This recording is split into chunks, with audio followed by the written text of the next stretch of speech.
Value zone hyper mart Nandamuri Balakrishna గారిచే November 28న నాచారంలో గొప్ప ప్రారంభం. తొలిసారి లోక్సభకు ఎన్నికైన ప్రియాంక గాంధీ తన నానమ్మ ఇందిరాగాంధీ లుక్లో కనిపించడంతో కాంగ్రెస్ కార్యకర్తలు ఆనందం వ్యక్తం చేశారు.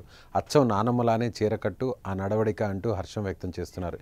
ఇక కేరళ సాంప్రదాయాన్ని అనుసరించి క్రీమ్ కలర్ చీర కట్టుకున్న ప్రియాంక గాంధీ పార్లమెంట్ హౌస్కి చేరుకున్నారు. ప్రియాంక కేరళ కాటన్ జరీ చీర ధరించి కట్టుబొట్టుతో అక్కడి సంస్కృతి ప్రతిబింబించేలా లోక్సభకు హాజరై ఎంపీగా ప్రమాణం చేశారు. ప్రమాణ స్వీకారోత్సవం సందర్భంగా ప్రియాంక తన చేతిలో రాజ్యాంగ ప్రతిని పట్టుకొని దానిని గాలిలో చూపుతూ హిందీలో ప్రమాణ స్వీకారం చేశారు.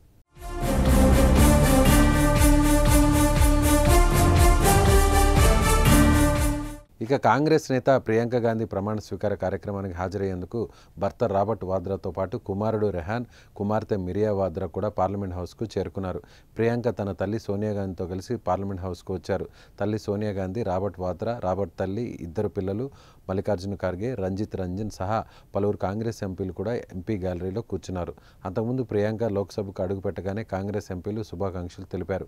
ఆమెను చుట్టుముట్టి ఫోటోలు, సెల్ఫీలు దిగారు. ప్రమాణ స్వీకారం అనంతరం రక్షణ మంత్రి రాజ్నాథ్ సింగ్, నితిన్ గడ్కరీలకు అభివాదం చేసిన ప్రియాంక గ్యాలరీలో కూర్చున్న సోనియా గాంధీని, ఆమె అత్తగారిని కూడా పలకరించారు. ప్రియాంక గాంధీ తొలిసారి ప్రత్యక్ష ఎన్నికల్లో పోటీ చేశారు. గత వారం ముగిసిన కేరళలోని వాయనాడ్ లోక్సభ స్థానానికి జరిగిన ఉప ఎన్నికలో భారీ మెజార్టీతో ఎన్నికయ్యారు. వాయనాడ్ లోక్సభ ఉప ఎన్నికలో 4 లక్షలకు పైగా ఓట్లతో గెలిచారు ప్రియాంక.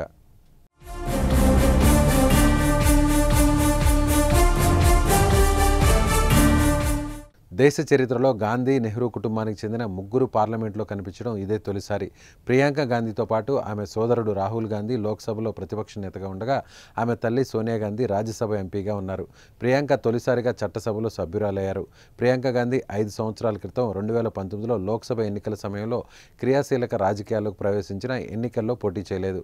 అప్పటి నుంచి పార్టీ ప్రధాన కార్యదర్శిగా తన బాధ్యతలను నిర్వహిస్తున్నారు. తాజాగా రాహుల్ గాంధీ రాజీనామాతో ఖాళీగా ఏర్పడ్డ వాయనాడ్ స్థానంలో పోటీ చేసి గెలుపొందారు.